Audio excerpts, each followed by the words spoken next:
Ladies and gentlemen, you're listening to the Wrecking Crew Comedy Podcast.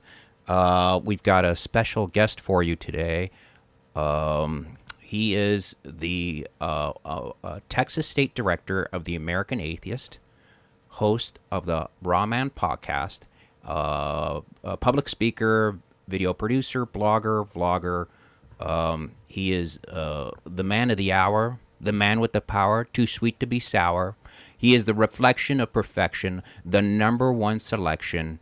He is the woman's pet and the man's regret. What you see is what you get, and what you don't see is better yet. He is the Ayatollah of rock and rolla. Folks, I call him the God Killer, but all of you guys call him Aron Ra. Ladies and gentlemen, I give you Aron Ra. Well, thank you very much for that introduction. Can you tell I worked on it? Thank you so much. I know that we just had sound issues. This is, I guess, take 3. The sound was screwed up, but I know you're super busy, and I really appreciate you taking the time. I wanted to ask you just a few things, and then you can say yes, no. Please don't ask me that. Please go away. I hate you. Stuff like that. You know, when you were talking to, a Matt Slick or a Ray Comfort, did you ever physically want to hit them? Well, I'll say that there is a fantasy in the back of my head for that sort of thing, but that's as far as it goes. Because I don't know, because you must be well over 6'3", and you look. I'm not. I'm like 6'1". Oh well, I'm Italian, so anything over 5 feet is like the CN Tower to me. So I remember watching it and getting myself angry, and I'm thinking, how does he remain calm? Cool, and not want to punch this guy in the head. And I guess that makes you not a bigger man, but I guess you've dealt with this before. You know how to deal with people, and it would make you look foolish if you were to stoop to their level. Yes, you're correct about that. The most frustrating thing in both of those cases that you just brought up is having to redefine or having to define what faith is. Yes. After they've redefined it. Now, in any other example, I mean, when theologians criticize what they call evolutionists, they very often say, well, you don't have any evidence, so you believe it on faith. Well, how come they're using that correct definition when they want to berate me? They're ignoring the evidence that I actually do have, but they're by asserting that I believe without evidence, and then they're telling me that that's faith. They readily admit that faith is a belief that is not based on evidence when it is being used as an insult against me. Right. But when I turn around and say, when I use it against them, well, then faith is just a synonym of trust, and it doesn't mean that at all. And they always have to deny this. So why they have this huge double standard where faith only means what it really means when they use it against me, and it means something completely different when I use it against them. And the goalposts have to constantly move. There always has to be this illusion that they have to conjure somehow. Yeah, and that's the thing where, as a viewer, and I mean, I believed in God maybe 5 years ago, and the reason I stopped was the Christopher Hitchens, and you were one of the main people too, where I'd watch stuff online, and you would debate or talk to people, and anyone that's listening, please go check it out. I mean, you have a series of everything from the Ten Commandments, why is faith wrong, give the devil his due, and what I enjoy is watching you speak, hearing you speak, and seeing the I know you hate the word confidence, but you know your stuff, and if I don't agree with you, I could easily look up your stuff and see if you're lying or not. It's just called study. Go to a library, look at the stuff, and what bothers me is when you deal with these people and they don't do that. They just say, no, it's because God said so, because God said so, because God said so. Yeah. And it's very... They're not talking about what God said. They're talking about what the men who wrote the Bible said. Yes, exactly. And that was my final straw. I remember I went to a church, and it was a Baptist church, and I said to them, whoever wrote whoever wrote the Bible was no fool, right? And he said, yeah. And I thought Matthew, Mark, Luke, and John. And then I remember seeing your talk, and you were saying, nobody knows who wrote this. Nobody knows who wrote this. This was all, it was probably Greeks that wrote it. They were paid to write it. And I remember seeing that going, he's lying. There's no way. And you and Hitchens would germinate inside of my head, and I guarantee you in other people's heads. And you would just sit there and think, he cannot, it's like you'd sit there and you don't want to believe what they're saying. But if it haunts you enough, you realize, no, it does make sense what they're saying. And you're in that denial stage of, no, they're evil. No, they're evil. And you really do. You tell yourself they're evil. Don't believe that. Don't believe that. They're evil. And then all of a sudden you have to believe it because it's the logical truth. It's just logic, guys. And it's reality. I mean, one of my favorite things in the whole world is going to the ROM, the Toronto, Ontario Museum, and walking around. I might be a little stoned, but I enjoy walking around, looking at the dinosaurs. And the thing that always bothered me when I was little, the school, it was a Catholic school I went. They took me to look at the dinosaurs, and of course, my favorite was the T-Rex. And the very first time I saw a T-Rex, I remember looking at its teeth, and I said to my teacher, I said, so were they around when man was around? And she said, and she looked over at the other teacher, and they both kind of looked at each other like saying, why are you asking this? And finally, somebody that worked there said, "No, they weren't around. They weren't around when humans were around." And I said, "Well, who made this thing?" And the teacher said, "God made it." And I thought, okay, so God made this Tyrannosaurus Rex. Why would he make something so incredibly scary? And then she goes, "Oh, well, it was his pet." And then I said, "Are we God's pets?" Because that's the only thing that I came up with, is because he destroyed all of these dinosaurs. So why would you destroy? I mean, I you look at a T-Rex and you think, man, if I was a kid and I could make anything, I'd probably make a T-Rex. But if I was bored, why would I kill them all? I felt like, are we an experiment? What are you talking? That's what I felt like. When man creates anything for any of our fictional stories, even when it's supposed to be a realistic animal, I mean, every animal we've ever invented for any kind of a movie or fable or myth, they always come out something that violates taxonomy. I mean, look at the aliens from... Well, actually, the aliens are not a good example because they were supposed to be something different than the evolution of anything on Earth. So look at anything that was supposed to have evolved on Earth. Godzilla is a good example. We have a reptile that has an external nose and external ears. These violate taxonomy altogether. And then we have, of course, the centaurs and Pegasus, where we have six-limbed vertebrates. How come there are no six-limbed vertebrates? I mean, if God can make whatever he wants, well, we could have an eight-legged rhinoceros, right? I mean, if we've got six-legged insects, how come we don't have four-legged insects and six-legged horses? Right. How come that never happens? I mean, how come we don't have any mammals with feathers? Why does feathers only show up on birds the way you would expect if it's going to be an evolutionary ancestry, but they never show up on mammals? Well, I've got a good answer for you. Have you ever gone to Chernobyl? Not yet. Okay, that's the only way that's going to happen.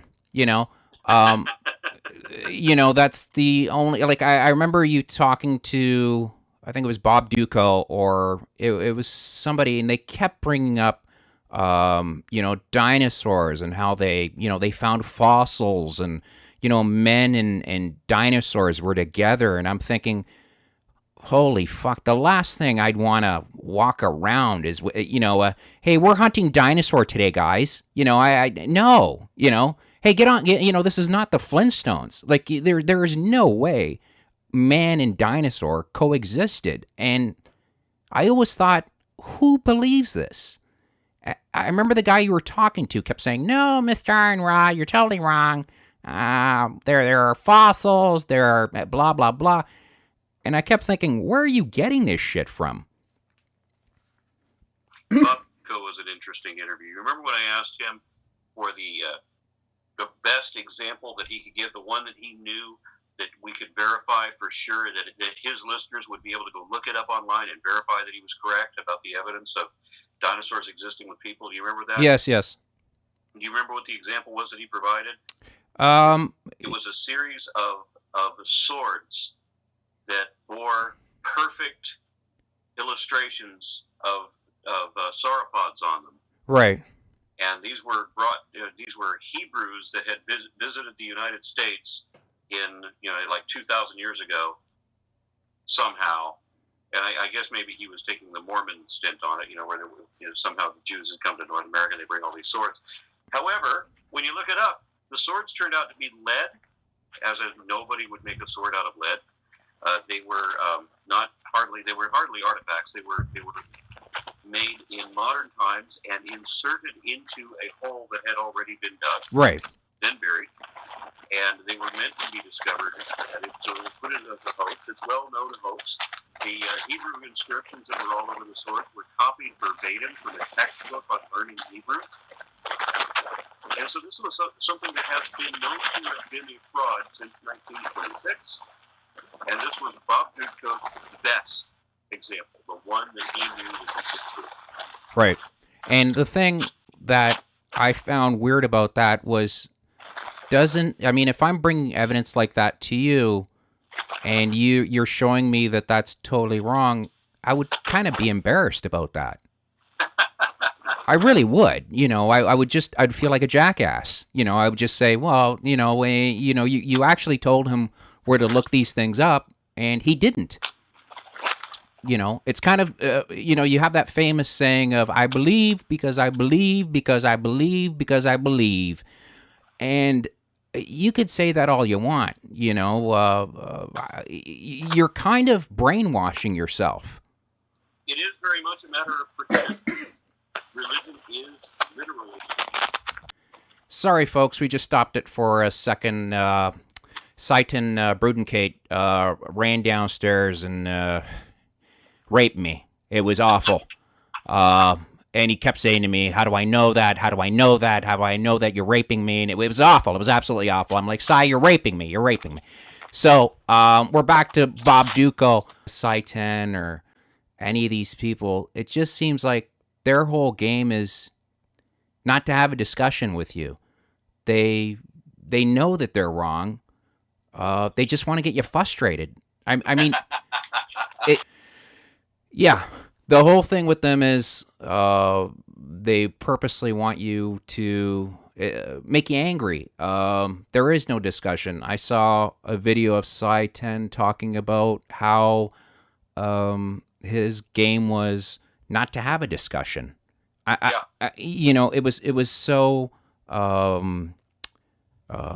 like he even admitted, like, when you sit there and say, hey, just get in my shoes for a minute, and I couldn't even get in your shoes. Like, I wouldn't even dare. It's kind of like I wouldn't even think of, it's kind of like you saying, my car, picture driving in my car. How about this? Don't even picture driving my car. Here's the keys to my car. Take it for a cruise. And I say, no, I won't. I will not. I will not take, no, I will not. And you're like, no, you'll understand. Once you take my car for a little cruise, you'll understand what I'm talking about. The engine, you'll understand about the power it's got. Just take the car for a cruise. And I just keep saying, nope. that gets you nowhere. You look stupid. And one of my favorite, I mean, whenever I want to get angry, I'll listen to you talking to Cy when David Smalley and you were talking, and he didn't answer one question, and I just thought, is he crazy? Or like he had this he thinks you're the devil, but do you ever look at his face and he's just got this demonic grin on his face, like he knows that he's an idiot, but which insults me, because as an idiot, you should never try and be smarter than an idiot. So he was very, it was weird, and he just kept saying, "Okay, how do you know that?" Or, okay, first, like you would ask him something, then all of a sudden he'd say, "Okay, let me answer that, but first you need to answer this." Which would go into another question, which would go into another question, would go into another question, and you would never get back to the original question.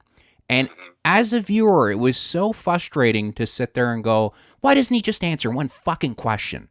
Just one, And he was. Are you running for office? it was brutal, and I'm thinking, here's a guy that figured out a great way to get out of work, Yes. He did. He really did. I mean, he worked at a factory. He knew it was shit. I think he enjoys. Everybody likes a good villain. He knows he's the villain, and people see him as their. If you believe in, I don't know how you would want. I mean, I look at people like you or Dawkins. When I sit there and I go, would I follow these people into battle?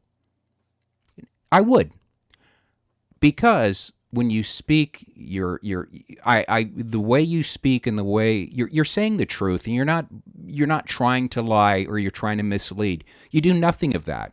You try and clarify and make it as simple as possible, and that I could follow that.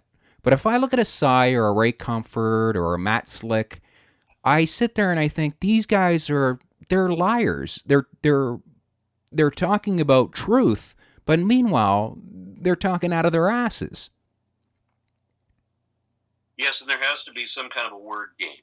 Yes, they have to practice the word game. It can't ever be straight on the data. Yes, and that I find terrifying. I noticed today I was watching the Matt Slick and debate you did, and it was horrendous. You started off very polite, and you were trying to be. You brought up Godzilla, and he pretended he didn't know what Godzilla was, or James Bond. He would pretend he didn't know what these. I mean, you just turn on the fucking TV. I mean, he would pretend that he didn't know what you were talking about. He would play these word games, and he was trying his best to just make you angry. He would purposely mispronounce your name. He would just do everything in his power to get you angry, which I thought is so dishonest. I thought that, like, here's a guy that supposedly you're supposed to talk about God and how loving he is and how forgiving, and you're the only one doing that. Not, it's like the bad guy's the good guy, and the good guy's evil. Yes. That to me is what I got out of it the first time I watched it. I thought the one that's supposedly the dark one, the Satan, is actually the one telling the truth here. Well, that's going along with the Bible, isn't it? I mean, remember, who is the only person in Genesis 1 through 6 who told the truth? The devil. Well, it's not the devil. I'm sorry. The snake. The snake. Yeah. But wasn't the snake? Wasn't the snake the devil? Nowhere does the Bible imply that. That is an interpretation read between the lines while they ignore the lines. And that's what freaks me out. That I love listening to you. You know more about the Bible than they do. And that's what I think. That's why so many people enjoy, your talks, the work, the videos that you do, because you know more than the person that says he goes to church every Sunday, which is terrifying. I've seen you have a talk with preachers or people on the street, and it's the funniest thing in the world because they actually think you don't know what you're talking about. And then when they engage with you, they realize, oh shit, this guy knows. It's like watching Columbo. It's like you ever see the bad guy in Columbo who thinks he's so smart, he's so much smarter than Columbo, and then he realizes that Columbo's the smartest fucking guy in the room, and it's too late for him. He can't get away. Now he's screwed. And they got that look of panic on their face, which I love, where you give them the challenge, and they're terrified to take the challenge. And I relish that. And to me, that's, the work that you do. You may not feel it, but a lot of people love it. They really do. They really. I remember when I was a kid, people would, if you were an atheist, they would, you'd kind of look like, oh, God is the devil. And now more and more people, I believe it attributes to you too, and a Seth Andrews and a Matt Delonte, where you look at these guys and you just say, these are, nice guys. Well, Matt seems angry, but these are nice guys that, in their hearts are really trying to open people's eyes. And that means a lot to people. You're not trying to milk them for money. You're not trying to lie to them, or you tell them the truth. You tell them the way it is. And if you're wrong, you admit you're wrong. And you learn something from it. And that's what I love about you guys. You guys, you remind me of this, Clint Eastwood kind of person that just, he's that gunslinger that you don't, he's just a bit quicker than you. You might be fast, but he's just that split second faster than you. And he could ride a horse just a little better than you can, and he could, he could get out of trouble, and he could outthink you. And I noticed that when you would take on a Matt Slick or a Ray Comfort, they realize that they're not going to beat you with their brains. They're going to beat you with their rudeness. By the only way I'm going to beat this guy is just be an asshole and make him angry, because that's the only way I could save face, because people will only remember the last, 3 minutes of the conversation. They'll realize that we're yelling at each other, and they'll walk away. Instead of looking at what took place, they'll walk away saying, oh, they just argued, and that's so sad. And I think that's where you try so hard to call them out on their bullshit, and they always fall flat on their face. I think what, a lot of people stick up for Matt Slick and say that, the only reason I would stick up for Matt Slick is I realized that his son had passed away, and I have a son, and that would crush me, and I would do everything in my power. I think I would tell my brain that there is a God just so I could see my son again. But I've encountered people who were like that. Yes, and I do not, but the more I watch him, the more I think, is that one of the reasons why he behaves the way he does? Like, because if, you know what I mean? Like, maybe that's why he behaves the way he does? Because, sorry, sometimes he just behaves like a fucking child, That was a very frustrating conversation, and as I said, the biggest problem with it was going back and having to, set the definition straight. Well, when he knows full well what the definition is. Right. He gives me his quote of Jesus talking to Thomas, right? But stopped short of the line that I gave, which was the very next line, which gives the definition of faith. Right. So don't tell me he doesn't know what that next line is. I've seen videos of him where he says when he was a child, he would listen in on conversations, and he would try and pick up what the adults were saying and how, two men would argue or have a discussion, and to me, it's kind of a P.T. Barnum kind of way of dealing with people. How do I learn to make people into suckers? That like, if that's what you're trying to get out of a conversation, if I'm listening in to adults when I was little, I was happy that I'm actually not in my room, but I would listen to the conversation, but I would never try and let me try and let me write this down here. How do I how do I get out of an argument? To me, it's bait with these people, which they don't win, but it's kind of like it's very frustrating because the game that they're up to. The first couple of times you watch it, you think, maybe they maybe they do have a point, but that quickly goes away. After you realize the game that they're playing, you grant them that that Joker card just one time, but after that you just go, "You're so full of shit," You've got to understand what their goal is. See, science is the purpose of science is to improve understanding, and the only way to improve understanding is to seek out the flaws in your current perspective and then correct them, right? But with the goal of religion is not about understanding. Truth and accuracy and accountability are all completely irrelevant. It's all about believing something and believing it hard enough and being completely convinced. And so you have to sell yourself on the conviction. And so you have to talk like you're convinced. The way that I talk to believers is not the way that I would talk to scientists. If I'm talking to scientists, I will be as tentative as possible, because this is something where we have to expect that there's going to be a flaw in our perspective somewhere, and we have to accept that there must be a flaw in our perspective somewhere, and we should find it. And this is an investigation, but that's not the religious perspective.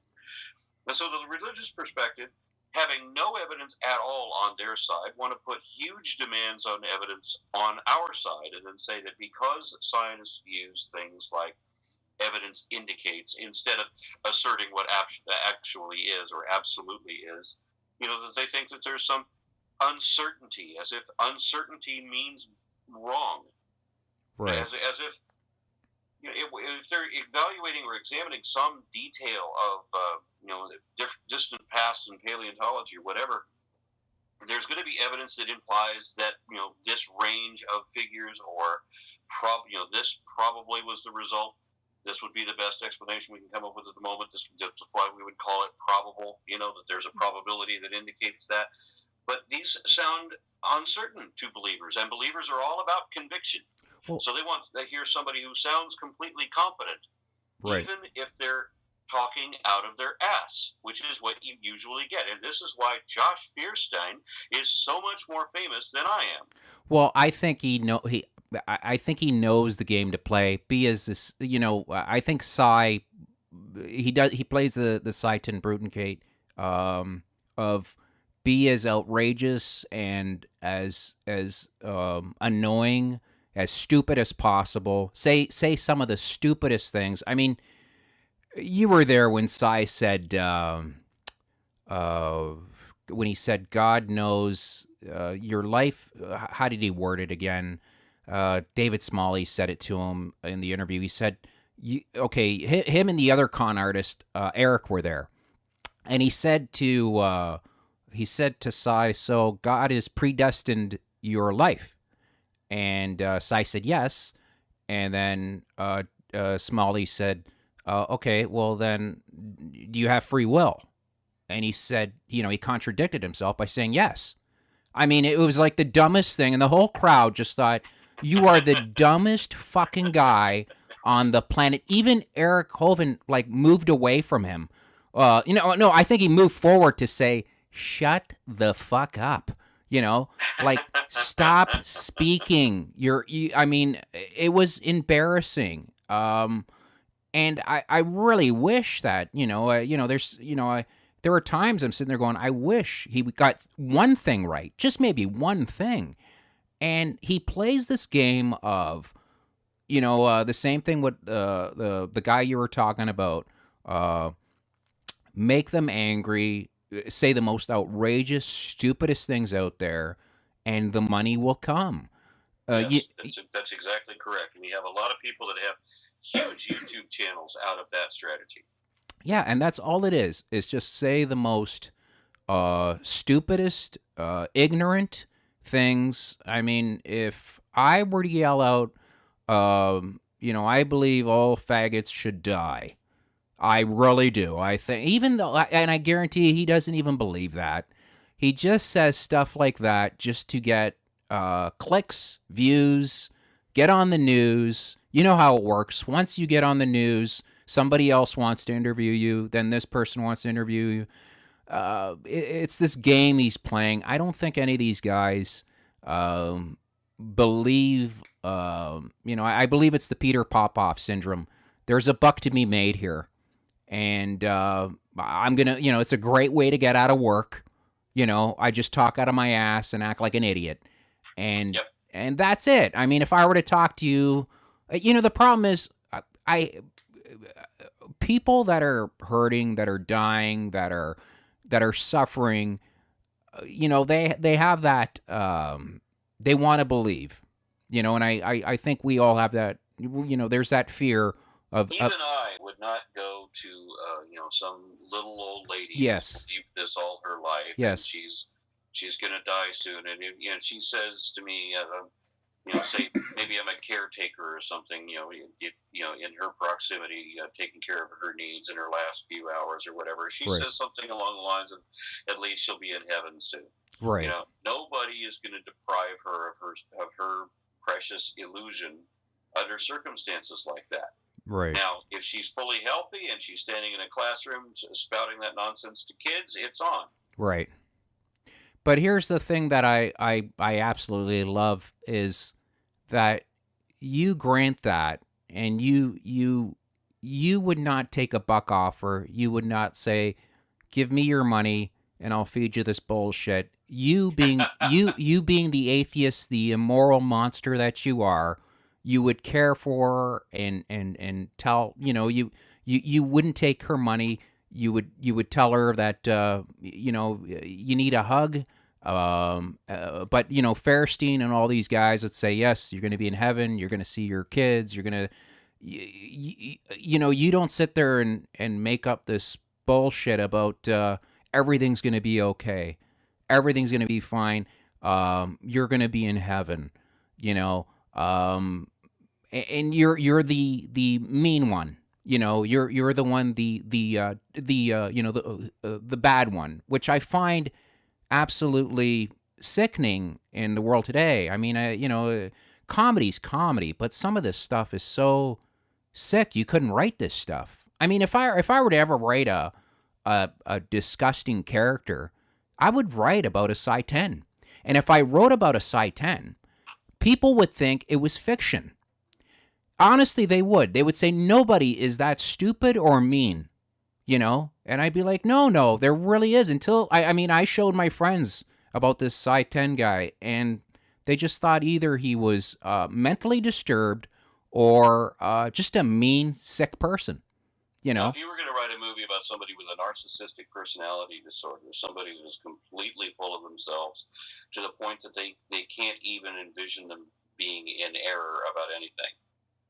If you were to write that movie and you were to basically just write about Trump or Ben Carson right now, and then take that manuscript back 5 or 10 years with a different name on it.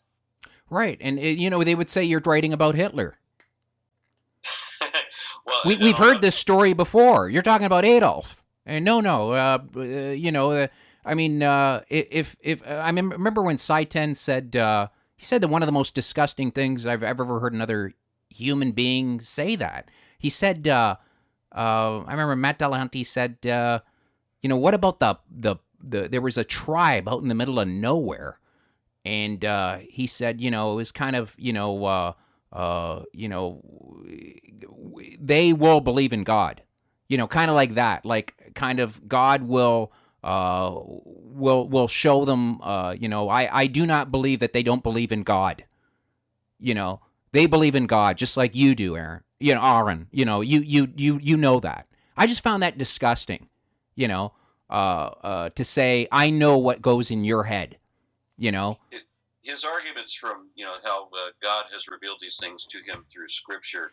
The argument that I had against Satan, of course, was using Sir Isaac Newton, who made the exact same claim, Right, that's for right. the exact same reason, but it was to promote the idea that Jesus was not divine. That was Newton's position. So how can Satan say that that Jesus is divine and Isaac Newton doesn't agree, and yet both of them are claiming to have direct revelation from God through Scripture, and this is how they know what they know, what they know. Yes, and that's the thing that I never understood, because I would sit there and go, I am nowhere near the brain function of an Isaac Newton, let alone my pet cat.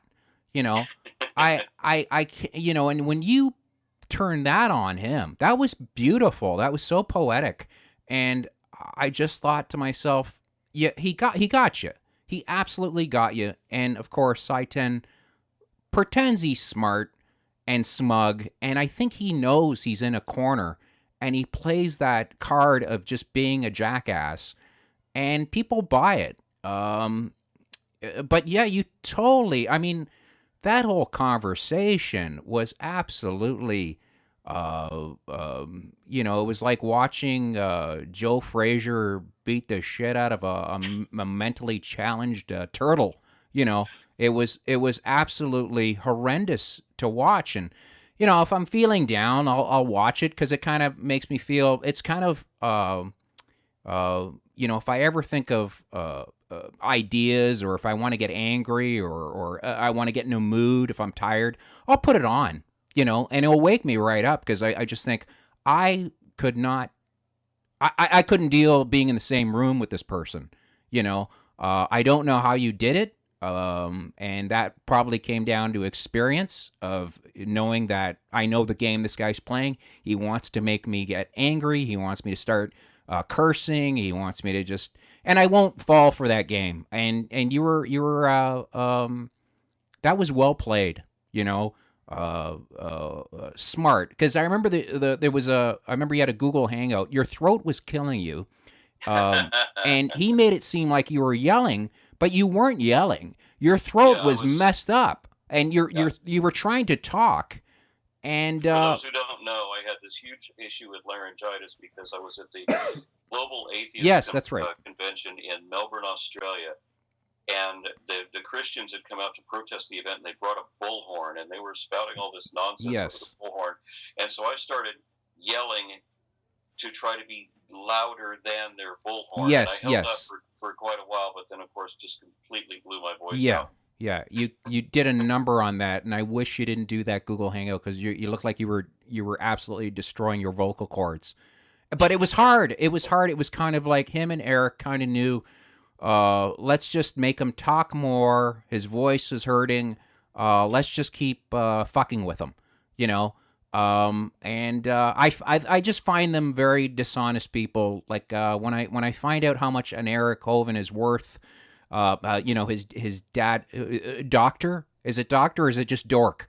As the man appears not to have he certainly does not have an actual PhD. No. I do not think that he has a master's degree.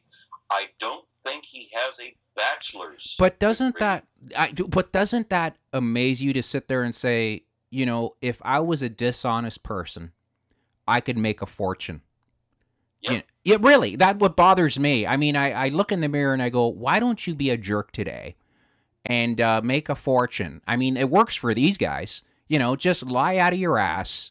I think Eric knows his dad's full of shit, but he wants the family business to keep flourishing. So he's going to keep, the same nonsense his dad spouted about the Earth being 5,000 years old. I mean, the thing that amazes me is even when I was a kid, I knew the planet wasn't 5,000 years old. Anybody who thinks the planet is 5,000 years old, you terrify me. How would you, 5,000 years old is a blink of an eye,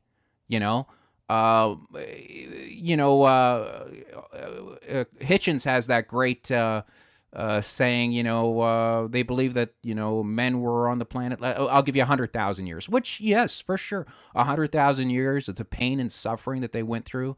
And then all of a sudden, what was it, 3,000 years ago, God said, enough of that. Enough of the pain and suffering.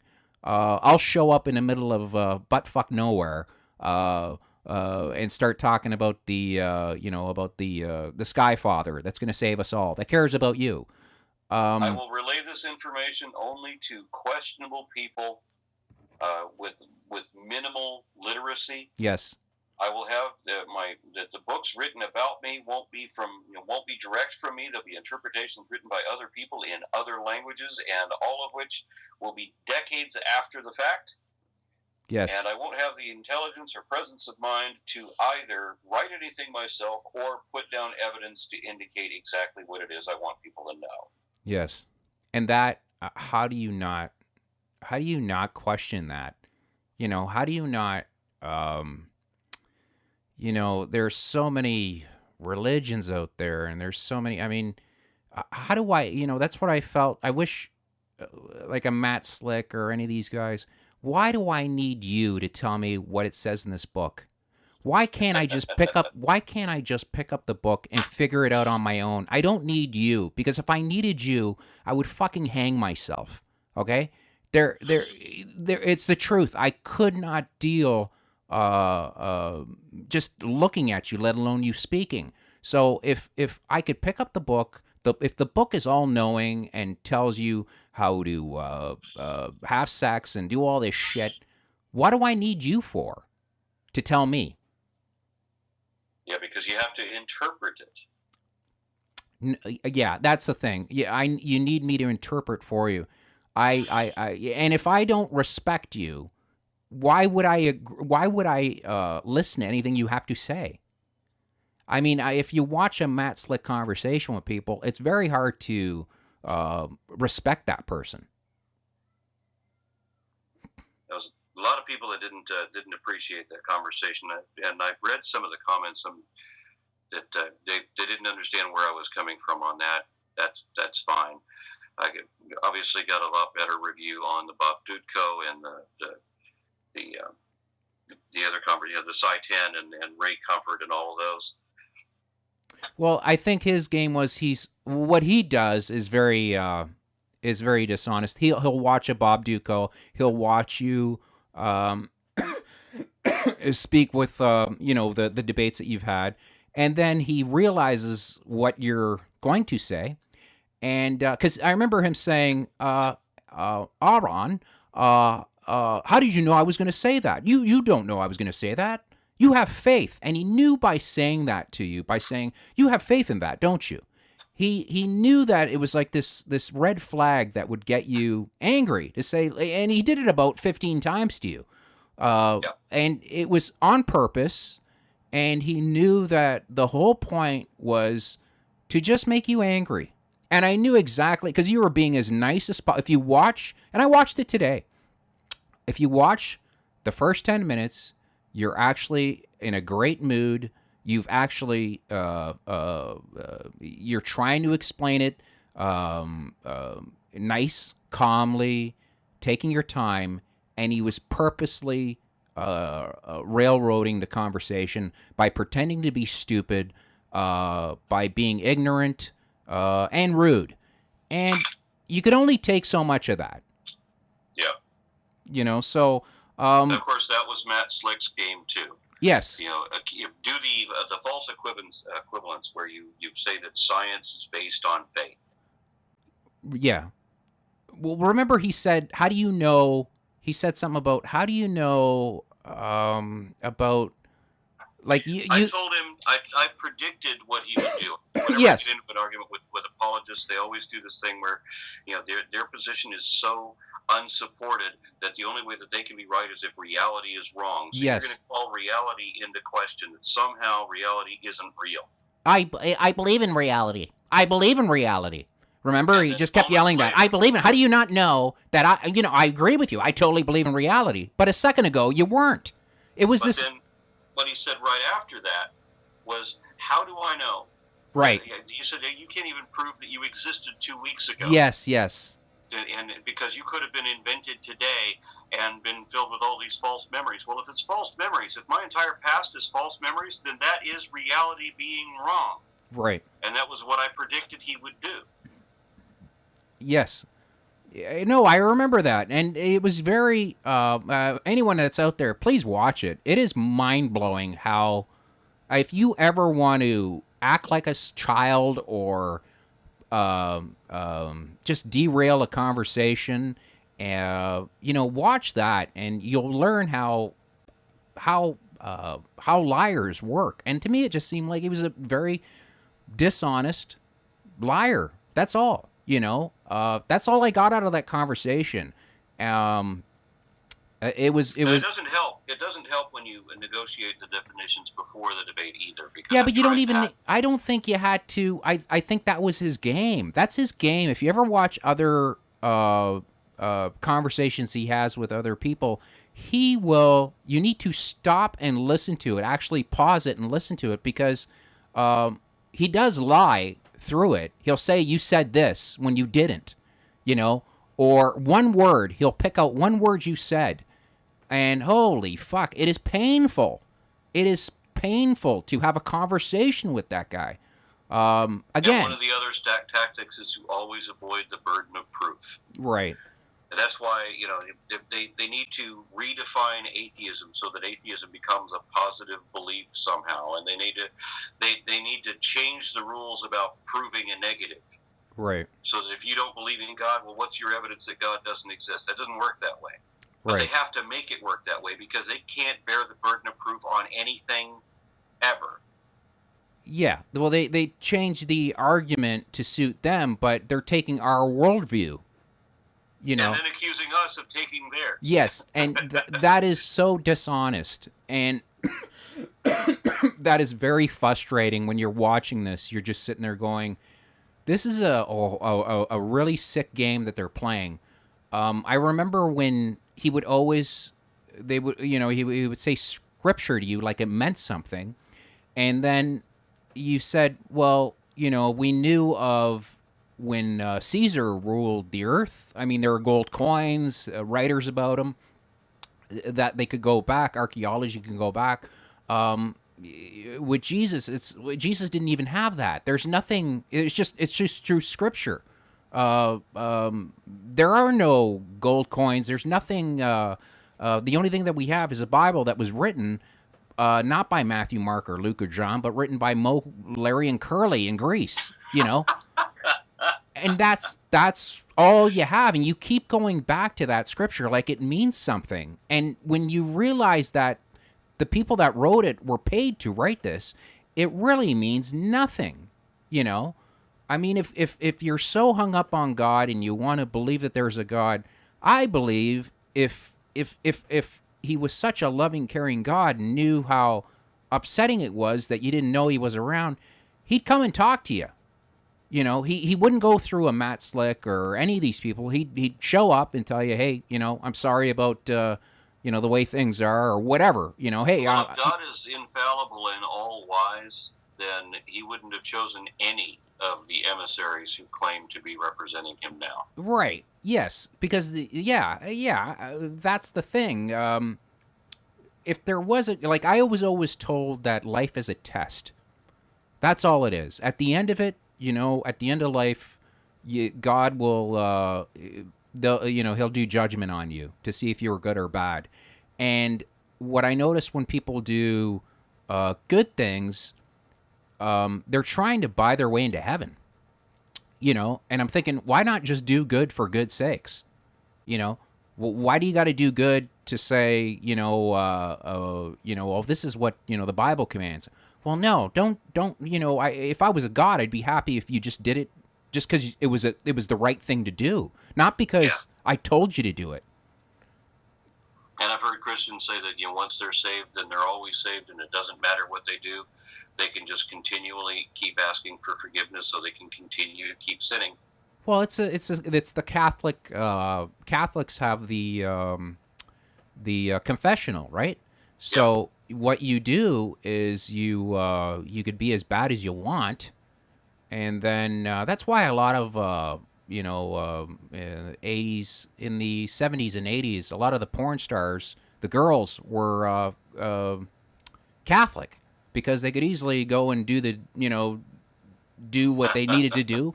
And that's true, because a lot of the male stars were Jewish, and they always said they'd always, their co-star, the girl, was always a Catholic. And to me, that's where the best place to pick up women was church. I have to tell you, I mean, I had a Catholic girlfriend, and you have good times. Yes, exactly, exactly. Because confession would come, and everything would be okay. And when you'd watch this and you'd step back, you'd realize how fucked up that was. How that's not the way to do business. If you think that's the way, if you think that you can get away with bad things, and think that I just need to go tell it to another man who dresses up in a robe and doesn't have sex with women. If I talk to him about it, and he'll tell me, I remember my first confession. It was the weirdest thing in the world. You're as nervous as it's like fucking going to the army. You are as nervous. You're in a lineup. You're a little kid, and you're sitting there. I remember I was about 9 years old, and I kept thinking, what did I do so bad? What did I didn't do my homework? Well, okay, I'll tell him I didn't do my homework. And the kid in front of me, all I heard was the priest go, "You did what? Come." Yeah, I swear to you. And he comes out, opens up the curtain, grabs the kid, and by his ear brings him to the front of the church, sets him down, starts screaming at him to do about 19 Hail Marys, and I literally shit myself. And I was next. I got in there, and you got to do the father son, and it's been this is my first confession.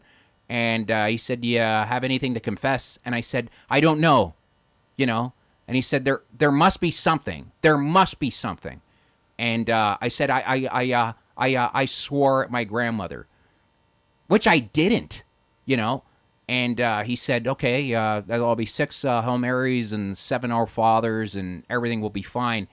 And I went to the front of the church, sat down, and pretended to, because I didn't know how to say the prayer, so I just mumble, like move my lips and time it. I would say an Our Father is maybe 2 minutes, so I'd kind of time an I Father or whatever. I mean, it was pathetic.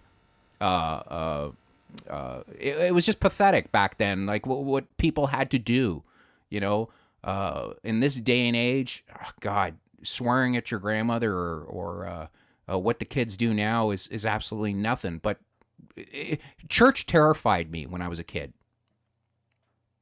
I fortunately didn't have a lot of experience at church. Oh, you were lucky. Yeah. The one time I remember being in a church, I remember telling my grandmother that the guy behind the podium was lying. And she slugged me in the stomach. Oh. Because you don't ever question the guy on the podium. Yes. And I remember one of I remember you talking about when you were younger, you read the Bible, and you read the whole thing, you threw it across the room saying, "That is a bad book."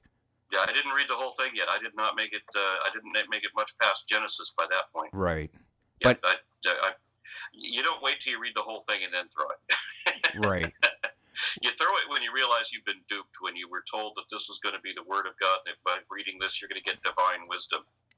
Right, and and that's the thing that I've read it twice, and I'm dyslexic, severely dyslexic, so it takes me a while to read things, but once I read them, I know them.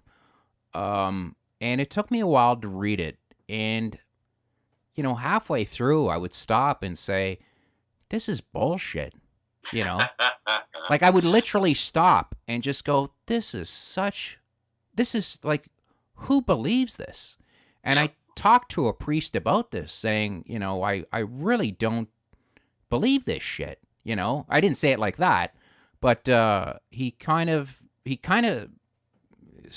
saw it in my eyes that I just don't believe it. And he just said, everybody goes through rough times. And I'm like, I've had a rough time for 45 years there, Father. I just don't, I'm just not buying it.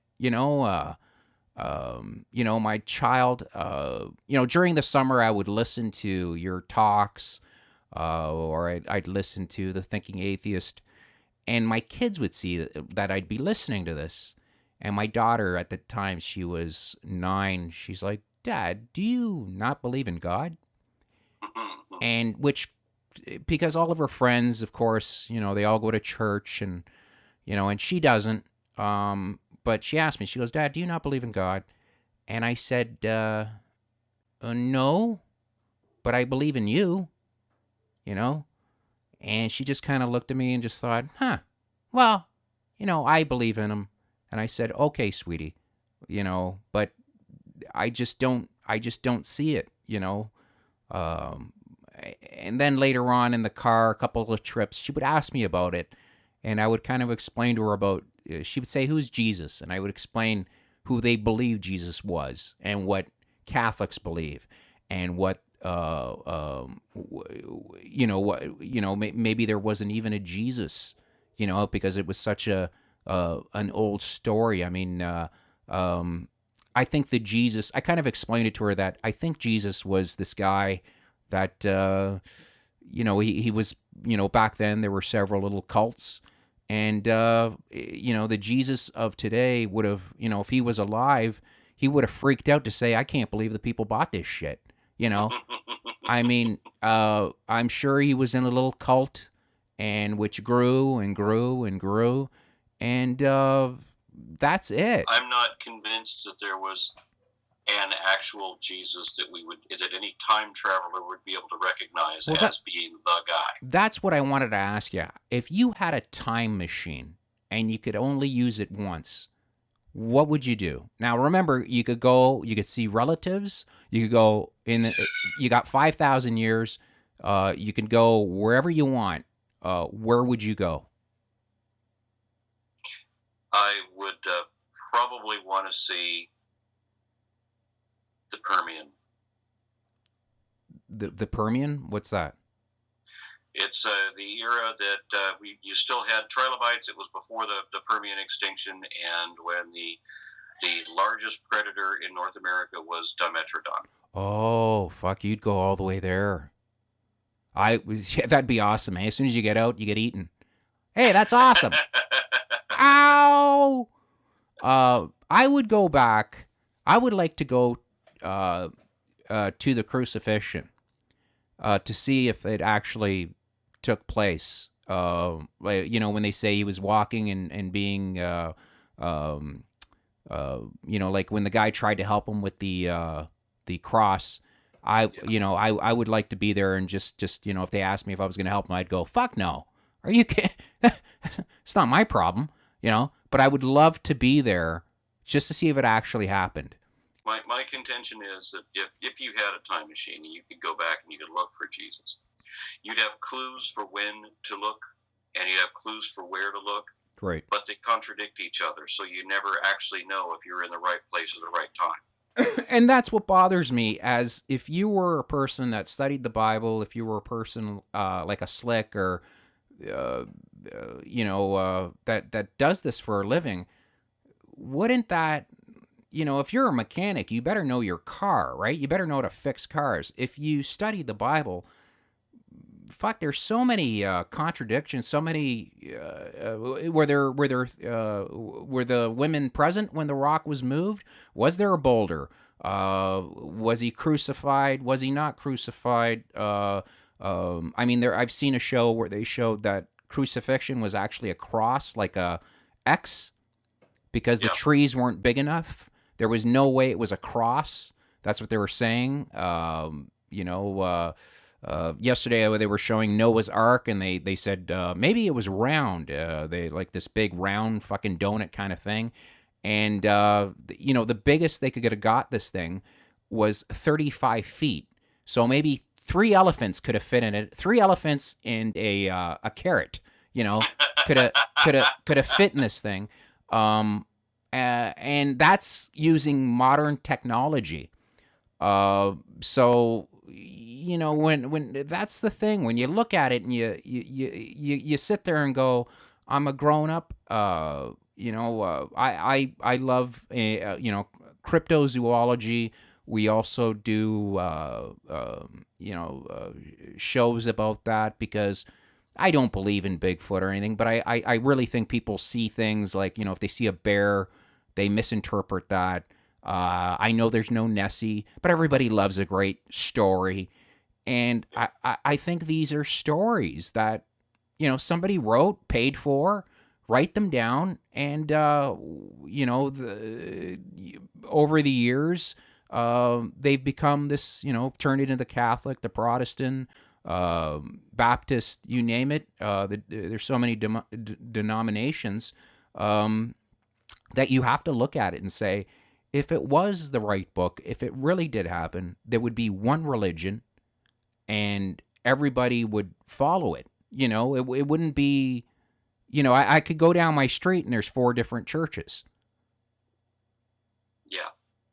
Yeah, and there seems to be one on every corner here, too. And they all believe different things. They all believe, sure, they believe in a God, but they also, it's a different kind of belief. The things they do. Everybody says, well, there's, at least there's that one way to God. They all point the same direction. And I'm thinking, no, they don't. They don't, because they say either you follow mine or you're wrong. That's right. And you got to admit, that is messed up. That is not the way a creator would want things to, a business. This is he'd have a failing business right now. The business is failing. You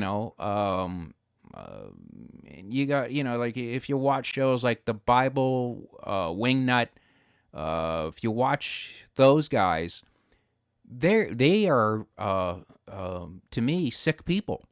I mean, to sit back and to think, like if you were a guest, they would belittle you, be rude to you, tell you were wrong and you were evil. And when you were off, they would laugh about you. And I'm thinking, that is pure evil, man. You're sick. Like if you have a Matt Slick who doesn't talk to his daughter anymore. If I couldn't talk to my daughter, I would lose my mind. Okay? If a book told me that, she's, that I've got to follow a book or follow my daughter, and I choose the book, you are a fucking idiot. Okay? Why doesn't he talk to his daughter? I've heard she's an atheist. So he won't talk to her. No, he said he wrote her a letter. That he that's what you do. A child that you've made, that you've brought up, you instead of going and grabbing them, driving in your car, finding them, telling them that when you find them, you hug them, you tell them I'm sorry, I'm an idiot. Hey, we may not agree with everything.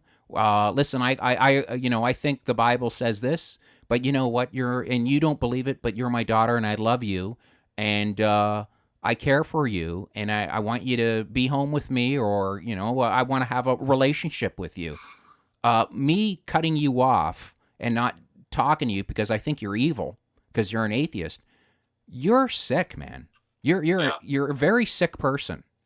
Yeah, I'd have to agree with that. And it's a really sad thing. I mean, people in my own family have told me that, that religion requires that you put your faith ahead of your own family. And I remember being a very little boy and saying, no, that's wrong. Yes. And that, I mean, do you believe if there wasn't, what would you think if there wasn't a religion? There was no religion. What would you think? Like, do you think the world would be better or worse? Well, of course it would be better.